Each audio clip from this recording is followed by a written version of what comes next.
ก็ว่ามีปลาหังว่ะมีแต่ผีกล้วยแหละเป็นผีกล้วยแล้วไปไหนมาตรงนี้เป็นด่านของเจ้าหน้าที่ตำรวจนะขอดูบัตรหน่อยวัดไหนฮะวัดจะหายเดี๋ยวมือไหลว่าเอามันหายไปไหนแล้วครับแสดงให้เจ้าหน้าที่ดูหน่อยสวัสดีว่าเมียวัดหายเดี๋ยวมือแล้วรู้ที่วันรถไปโรงพักไปภาคไหนวะก็กล่าวภาคแรกงานภาคหนีทั้งวันเนาะ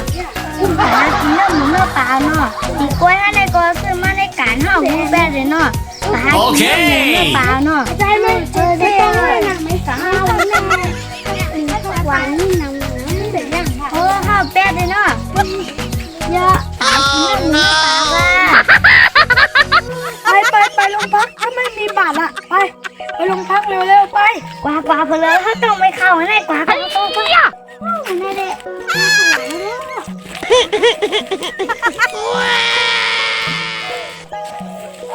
ไป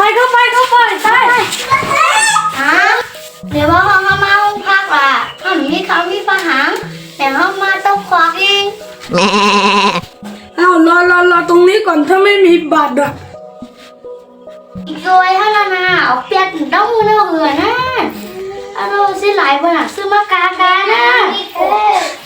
ตั้งใจกินนะโอ้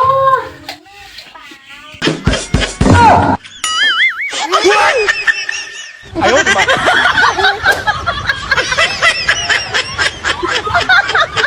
2 3หา